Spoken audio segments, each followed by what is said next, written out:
Assalamualaikum warahmatullahi wabarakatuh. Alhamdulillahi rabbil alamin. Allahumma salli ala Muhammad wa ala alihi wa ashabihi wa mawalah, amma ba'd. Allahumma rfa'anna al-bala ya arhamar rahimin. Di situ ada hadis yang ditanyakan kepada kami, dan sepertinya hadis tersebut sudah menyebar di masyarakat, yaitu hadis innallaha idza anzala 'ahatan minas sama'i 'ala ahli al-ardi surifat an ummaril masajid. Sungguhnya apabila Allah Subhanahu wa taala menurunkan suatu siksa dari langit atas penduduk bumi, maka siksa tersebut akan dialihkan dari orang-orang yang memakmurkan masjid. Ini hadis, saudara-saudaraku, telah dipelajari oleh para ulama. Kita mulai dari yang ulama terdahulu, seperti Imam Ibnu Katsir rahimahullahu taala. Imam Ibnu Katsir rahimahullahu taala menyebutkan asar ini juga, dan beliau sandarkan kepada Imam At-Tabarani. Dan saya melihat ada penulis kitab yang mencoba untuk menuliskan hadis-hadis dhaif atau hadis-hadis yang dinilai dhaif oleh Imam Ibnu Katsir dalam tafsirnya. Nah, di antara hadis yang dinilai dhaif oleh Imam Ibnu Katsir itu adalah hadis ini. Hadis ini. Itu hal ini bisa dilihat dalam kitab Al-Ahadits Ad-Dha'ifah wal Mawdu'ah alladhi hakamaha Al-Imam Ibnu Katsir rahimahullahu taala. Kemudian berlanjut ke ulama lainnya. Di situ ada ulama ma'ruf dengan kunyah Abul Fayd Al-Ghumari. Dalam kitabnya Al-Mudawi, Syarah Al-Kabir karangan Imam Al-Munawi, di situ beliau menetapkan atau mengikuti pendapat Imam Ibnu Adi yang mengatakan bahwasanya hadis ini lemah dan dhaif. Hadis ini lemah dan dhaif. Kemudian kita pindah ke ulama yang lainnya. Di situ ada Syekh Al-Albani rahimahullahu taala.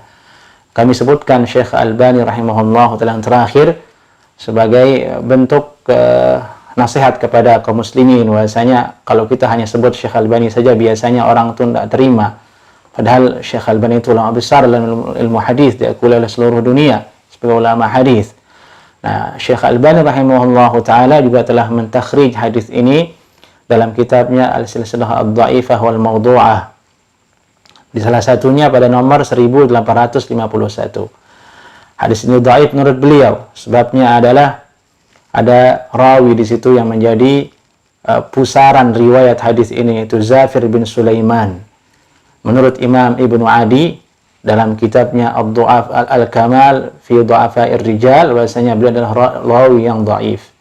Juga kata Syekh Al-Albani rahimahullahu taala, gurunya dari Zafir bin Sulaiman yaitu Abdullah bin Abi Saleh dhaif juga. Kemudian juga ada inqita' dalam sanadnya. Ini penyebab hadis ini menjadi dhaif di sisi para ulama. Dan yang terakhir adalah hadis ini menyelisihi hadis yang sahih. Hadis yang sahih menyebutkan bahwasanya idza anzalallahu biqaumin 'adzaban ashabal 'adzab man kana fihim. Yani idza anzalallahu biqaumin 'adzaban ashabal 'adzaba man kana fihim. Apabila Allah Subhanahu wa taala menurunkan suatu azab atas suatu kaum, maka azab itu akan menimpa semua orang yang ada di tempat tersebut. Tidak melihat apakah dia orang saleh, apakah dia ada orang tinggal di masjid, tidak dilihat oleh Allah Subhanahu wa taala. Tapi nanti yub'itsu ala a'malihim. Mereka semua akan dibangkitkan berdasarkan niatnya di hari kiamat. Dipilah-pilihnya nanti di hari kiamat.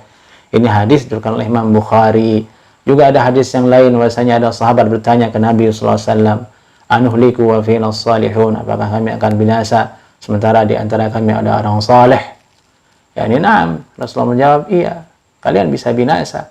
Tapi itu terjadi kalau sudah terlalu banyak maksiat di antara kalian. Baik, intinya hadis itu adalah dhaif, tidak bisa dijadikan sebagai sandaran untuk menentang fatwa ulama yang sesuai dengan ketetapan pemerintah untuk sementara tidak berkumpul dulu di masjid untuk sholat jamaah dan sholat Jumat.